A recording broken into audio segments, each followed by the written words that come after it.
శంకర హృదయ నివాసిని పార్వతి పరమేశ్వరి శంకర హృదయ నివాసిని పార్వతి పరమేశ్వరి. జై జగన్మాత దేవీ భగళాముఖి. లోకా సమస్తా సుఖినో భవంతు. నేను మీతో చెప్పే విషయాలన్నీ ఏదో కాలక్షేపానికి చెప్పే విషయాలు కావు. 40 సంవత్సరాల పాటు నాకు ఇందులో అంటే జ్యోతిష్ శాస్త్రం, తాంత్రికం, వేదశాస్త్రాల్లో అనుభవం ఉంది. వాటిని అభ్యసించి ఆచరించి ఎన్నో అనుభవాలను ఎదుర్కొన్నాను. ఆ అనుభవాల ద్వారా నేను తెలుసుకున్న దాన్ని, జరిగిన సంఘటనల్ని నేను మీకు వివరిస్తున్నాను. కాని ఆ చోటు, మనుషుల పేర్లు మార్చి చెప్తూ ఉంటాను. ఇప్పుడు మీరు నా దగ్గరకు సలహా కోసం వచ్చారు. మీ వ్యక్తిగత విషయాలు 10 మందికి చెప్పకూడదు కదా. అందువల్ల నేనేం చేస్తాను, ఇదంతా నేనెందుకు చెప్తున్నానంటే మిగతా వాళ్లక్కూడా అటువంటి అనుభవాలే ఉండి ఉండొచ్చు. అలాంటి జాతకాలు ఉన్నవాళ్లు కూడా ఉండొచ్చు. వారు తమ జీవితంలో వాళ్లకు ఉన్న దోషాల్నుంచి బయటపడ్డానికి ఒక మార్గం చూపించడానికి ఇదంతా చెప్తున్నాను. కొన్నేళ్ల క్రితం అంటే సుమారు 2 నుంచి 4 సంవత్సరాల ముందు ఒక పెద్ద కాంట్రాక్టర్,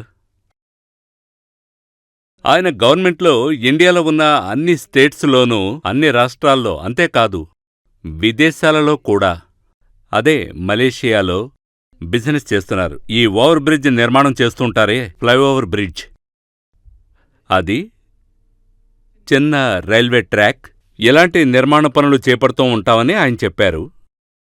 ఆయనకి పెద్ద కంపెనీ ఉంది. ఇదంతా ఆయన చెప్పారు. ఆయన జాతకం చూస్తే నేను చెప్పలేదు, ఆయన చెప్పిందే. పెద్ద కంపెనీ ఉందట, 2000 మంది స్టాఫ్ ఉన్నారట. అటువంటి విలాసవంతమైన జీవితం ఆయనది. ఇప్పుడు ఆయన నా దగ్గరికి ఎందుకొచ్చారంటే, కేరళలో ఆయన ఒక బైపాస్ రోడ్డు నిర్మాణం చేపడుతున్నారట. దానికి టెండర్ నాకొచ్చింది.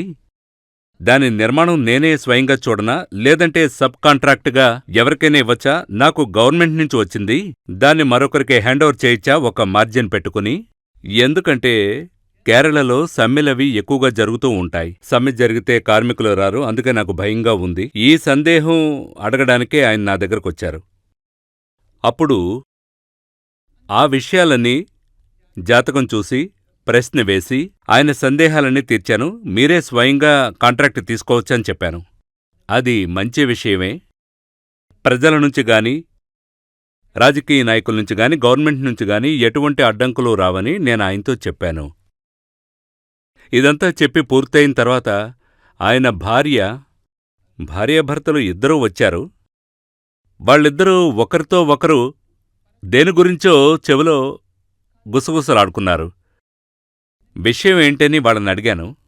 అది మా పిల్లలకు పెళ్లి చేద్దామని అనుకుంటున్నాం, వాళ్ల జాతకం చూసి కాస్త చెప్తారా అని అడిగారు.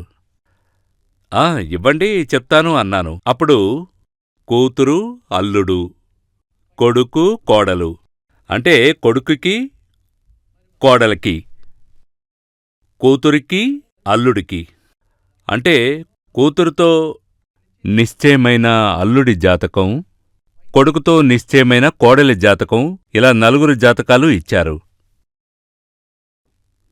నిశ్చితార్థం అయింది, చాలా గ్రాండ్గా చేశాం స్వామి అని నాతో అన్నారు. పెళ్లి డేట్ ఇంకా ఫిక్స్ కాలేదు, ఈ బిజినెస్ విషయమై నేను కొంచెం బిజీగా ఉన్నాను అన్నారు. వచ్చే నెల పెళ్లి డేట్ ఖాయించేద్దామని అనుకుంటున్నాం అన్నారు. అది వాళ్ళు ఈ నిశ్చితార్థమే చాలా ఘనంగా చేశాము, ఒక పెళ్లిలాగే జరిపించాం అన్నారు. ఎంతో వైభవంగా జరిపించాం, ఎంగేజ్మెంట్కి కార్డులు కూడా వేయించాం, ఒక పెళ్లిలాగా వైభవంగా జరిపించాం అని అన్నారు. అప్పుడు వాళ్ల జాతకాన్ని తీసి నేను చూసి చెప్పాను. ఈ జాతకాన్ని అసలు నాకు ఇవ్వకుండా ఉండాల్సింది అని అన్నాను. ఎందుకు స్వామీ ఇలా అంటున్నారు అని అడిగారు. లేదు, మీరే కదా నిశ్చితార్థాన్ని ఒక పెళ్లిలాగా ఘనంగా జరిపించాం, కూతురు పెళ్లికి ముహూర్తం ఫిక్స్ చేసి పత్రికలందరికీ పంచేశారు. అందర్నీ పిలిచారు. అబ్బాయికి మాత్రమే డేట్ ఫిక్స్ అవ్వలేదు, నిశ్చితార్థం పూర్తయింది. అమ్మాయికి ముహూర్తం ఫిక్స్ అయింది, పత్రికలు కూడా అందరికీ పంచేశారు. అన్నీ అయిపోయిన తర్వాత ఇప్పుడెందుకు నన్ను జాతకాలు చూడమంటున్నారు అన్నాను. మరేం పర్వాలేదు, ఏవున్నా సరే మాతో ఓపెన్గా చెప్పండి అన్నారు. ఇవి పొత్తు కుదరని జాతకాలు అన్నాను. 2 జాతకాలు అస్సలు కలవట్లేదు. మీ అమ్మాయికి పునర్వివాహ జాతకం ఉంది. పెళ్ళయిన తర్వాత ఏదొక సమస్య వల్ల వాళ్ళు విడిపోతారు. ఇది అమ్మాయి జాతకం. ఇక అల్లుడి జాతకంతో కలిపి చూస్తే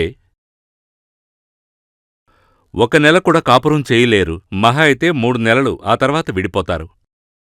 అమ్మాయి తిరిగి పుట్టింటికి వచ్చేస్తుంది. ఇలా అని చెప్పాను. ఆయన భార్య ఏడవడం మొదలుపెట్టింది. ఏంటి స్వామీ ఈ విధంగా చెప్తున్నారు? మేము చాలా చోట్లకు వెళ్ళి చూపించాం. వాళ్ళందరూ చూసి బావుందని చెప్పిన తర్వాతే మేము ఈ పనులన్నీ చేశాం. మీరేంటి ఇలా చెప్తున్నారని అడిగారు. ఇది శాస్త్రం కదా, మరి అలాంటప్పుడు అందరూ ఒకేలా చెప్పాలి కదా అని అడిగారు. వాళ్ళడిగింది 100% నిజమే. కాని శాస్త్రాన్ని చదివినంత మాత్రాన సరిపోదు. అనుభవం కూడా ఉండాలి. అంతకు మించి దైవకృప ఉండాలి. నేను వాళ్ళతో అన్నాను, శాస్త్రం చదివితే సరిపోదు, ఆచార్యులకు అనుభవం ఉండాలి, దైవకృప కూడా ఉండాలి అని. నేను చదివిన శాస్త్రం ప్రకారం ఇదింతే. మీరు ఈ వివాహాన్ని ఇంతటితో ఆపేయండి. లేదంటే కూతురికి ఇంకొక వివాహం చెయ్యాల్సి వస్తుంది. అందులో ఎలాంటి మార్పు ఉండదు. వాళ్ళు నాతో వాదించారు, అలా జరగడానికి అవకాశం లేదు అని. వాళ్ళది సాంప్రదాయమైన ఫ్యామిలీ, వాళ్ల మధ్య గొడవలు రావు, నా కూతురు చాలా మంచి పిల్ల, ఎట్టి పరిస్థితుల్లోనూ అలా జరగదు అన్నారు. నేనన్నాను, మీ అమ్మాయిని చూడలేదు, మీ అబ్బాయిని చూడలేదు, నేను కేవలం జాతకం చూశానన్నాను. ఈ జాతకం ప్రకారం ఇలాగే జరుగుతుంది. ముందుగా మీరు మీ అమ్మాయికి మాంగల్య దోషం ఉంది కాబట్టి ఏదైనా పరిహారం చేశారా అని అడిగాను. లేదు, మాకొక గురువుగారున్నారు, ఆయనే మాకోసం పూజలవి చేస్తుంటారు అన్నారు. కాని మా అమ్మాయికి మాంగల్య దోషం ఉందని ఇప్పటివరకు ఎవరూ చెప్పలేదన్నారు.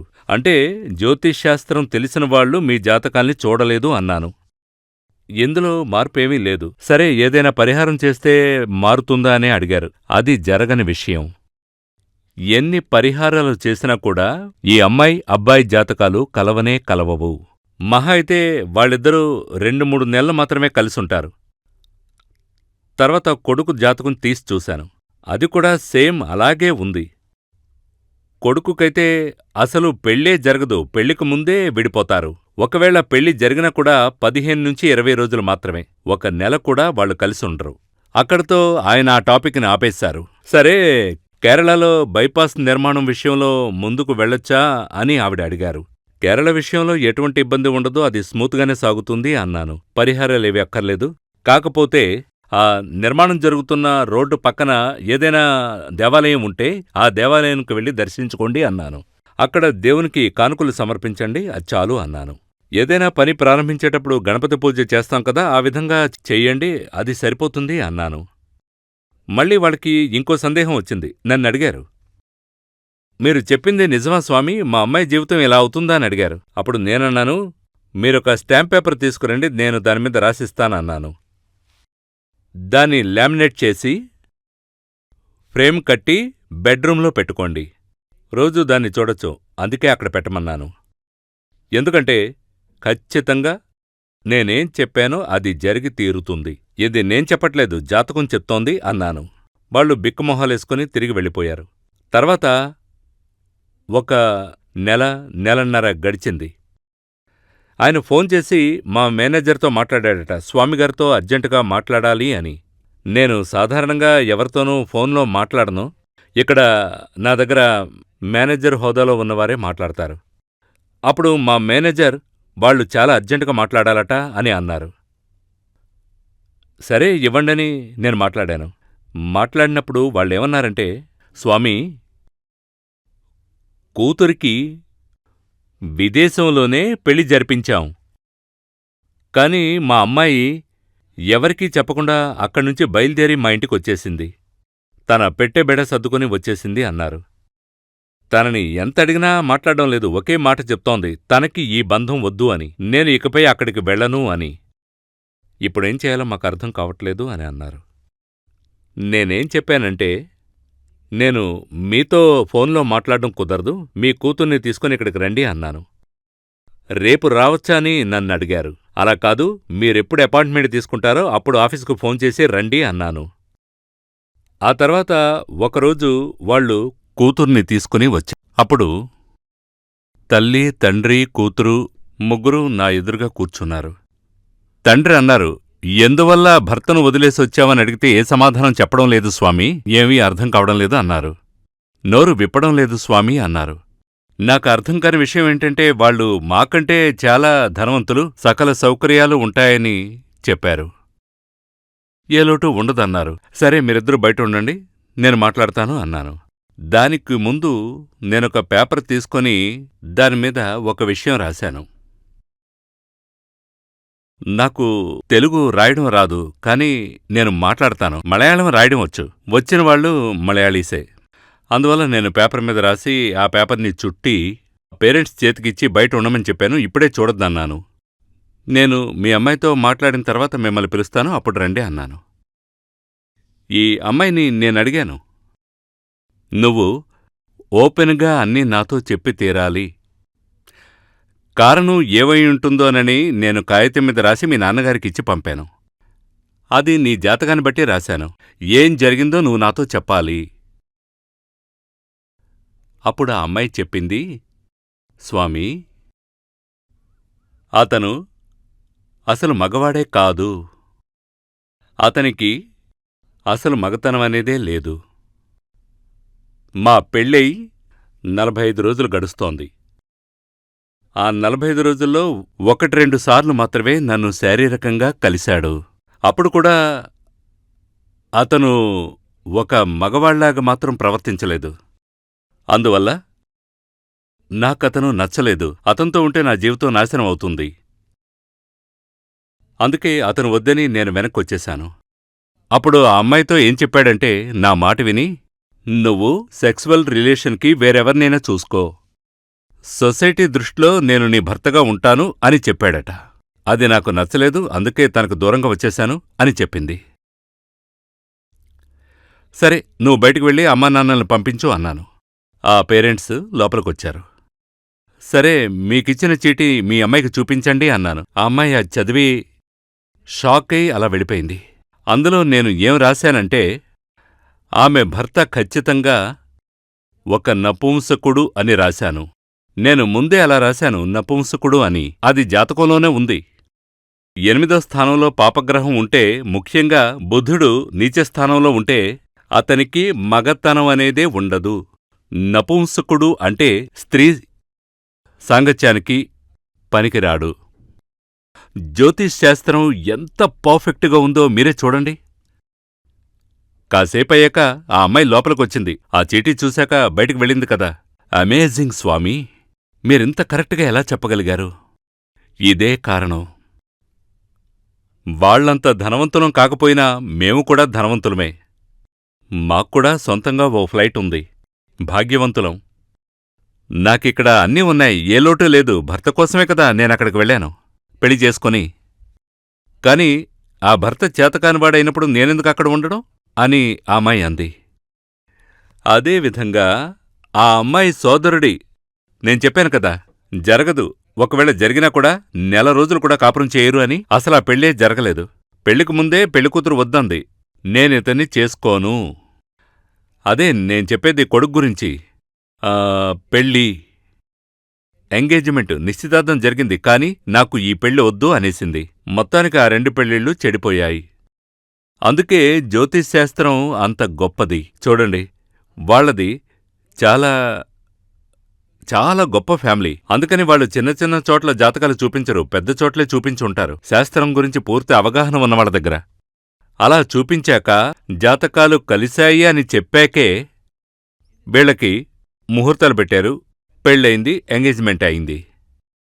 కాని ఆ 2 విఫలమయ్యాయి. అందుకే జ్యోతిశ్శాస్త్రం తెలిస్తే మాత్రం సరిపోదు, అనుభవం కూడా ఉండాలి, దానికి మించి దైవకృప కూడా ఉండాలి. అప్పుడే శాస్త్రం ప్రకారం అందులో ఏం రాసుందనేది మనం చెప్పగలుగుతాం. అది విషయం. అంటే వైద్యం చేసే డాక్టర్లు చాలామంది ఉంటారు, కాని హస్తవాసి గల డాక్టర్స్ ఒకరిద్దరే ఉంటారు అని అంటుంటారు కదా. మరి దీని అర్థం ఏంటంటే దైవకృప గలవారు, అదే హస్తవాసి గల మంచి డాక్టరు అని చెప్తూ ఉంటారు. హస్తవాసి కలిగిన వ్యక్తి అంటే దైవకృప కలిగిన వ్యక్తి అని అర్థం. అంటే అంత దైవత్వం కలిగిన వ్యక్తి అయి ఉండాలి మీ పురోహితుడు. అలా ఉంటేనే మీ భవిష్యత్తు గురించి, మీ యొక్క భూత భవిష్యత్తు వర్తమానాల గురించి ఆయన చెప్పినట్టుగా మీ జీవితంలో జరుగుతుంది. అలా జరగాలి అంటే శాస్త్రం గురించి తెలిస్తేనే చాలదు, దైవత్వంతో అనుభవజ్ఞుడయి ఉండాలి. ఇప్పుడు మీ జీవితంలో, అంటే మీ జీవితంలోనైనా లేదా మీ పిల్లల జీవితంలోనైనా సరే, దాంపత్య జీవితం సంతోషంగా ఉండాలి అంటే, సుఖమయంగా ఉండాలి అంటే ఏం కావాలి? డబ్బు కావాలి కదా. డబ్బు లేకపోతే ఏం సుఖం ఉంటుంది ఈ కాలంలో? ధనం ముఖ్యం ఈ కాలంలో. మరి ధనభాగ్యం రెండు జాతకాలు కలిసినప్పుడు ఉంటుందా లేక ఉండదా అనేది తెలుసుకోవాలి. అది చాలా ముఖ్యం. సంతానభాగ్యం ఉంటుందా అనేది కూడా తెలుసుకోవాలి. ఇద్దరూ కలిసినప్పుడు ఆయుష్ దోషం ఉంటుందా అనేది కూడా తెలుసుకోవాలి. ఇవన్నీ తెలుసుకోవాలి. ఎందుకంటే మీ ఇద్దరు పిల్లల జాతకాలు చూసిన వ్యక్తి శాస్త్రీయ పద్ధతిలో జ్యోతిష్యం గురించి తెలిసినవాడై ఉండాలి. లేదంటే ఇంతకు ముందే చెప్పినట్టు పెళ్ళైనా కూడా సంతోషకరమైన జీవితం ఉండదు, లేదంటే వాళ్ళిద్దరూ విడిపోతారు. ఇప్పుడు ఒక్క నెలలో, అదే ఈ కరోనా 2వ స్టేజ్ రావడానికి ముందు హైదరాబాదులో సుమారు 120 జాతకాల పైనే చూశాను. వాటిలో 60 కంటే ఎక్కువ జాతకాలను నాకు చూపించడానికే వచ్చినవాళ్లు వివాహ రద్దుకి సంబంధించిన కేసులే, డివోర్సులు, వాటికోసమే వచ్చారు. కొంతమంది 5 ఏళ్లుగా కేసు నడుస్తోందన్నారు, కొంతమంది 3 ఏళ్లుగా కేసు నడుస్తోందన్నారు, ఏడాదిగా కేసు నడిచేవాళ్లు కొంతమంది. కేసుకు వెళదామా లేదా మ్యూచువల్ అండర్స్టాండింగ్తో విడిపోవచ్చా అని అడిగారు. అసలు దీనంతటికీ కారణం ఏంటి? సరైన వ్యక్తికి జాతకాలు చూపించకుండా పెళ్లి చేయడమే. అందులో ఎక్కువగా లవ్ మ్యారేజ్లే ఉన్నాయి. ఈ లవ్ మ్యారేజ్లు ఇప్పుడు మీరే చూడండి.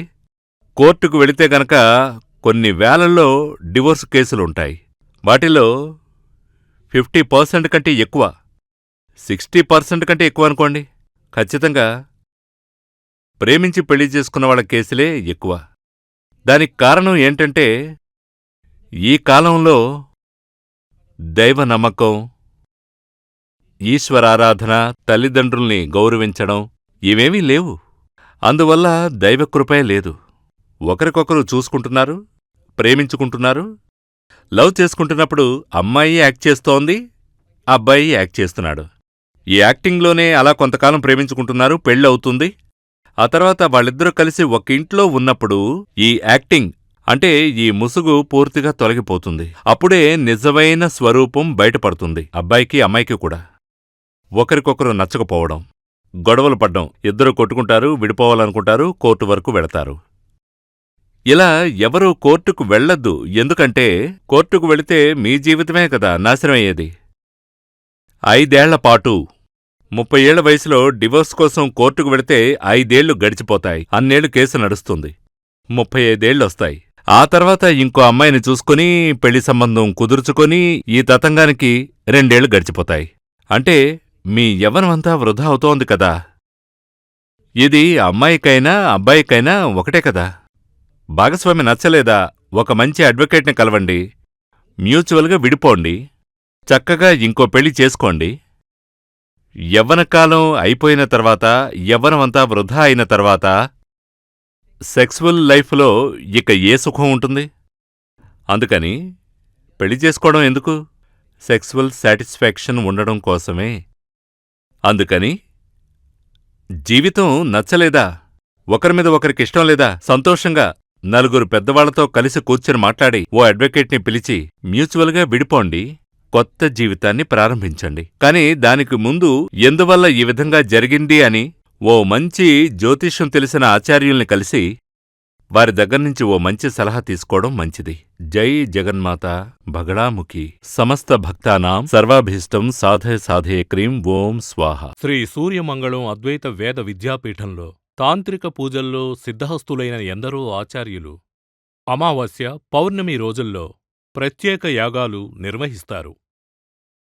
ఈ యాగాల్లో పాల్గొనడం ద్వారా తల్లి శ్రీ బగళాముఖీదేవి అనుగ్రహం వల్ల సర్వదోషాలూ పోయి సకల సౌభాగ్యాలు మనకు కలుగుతాయి.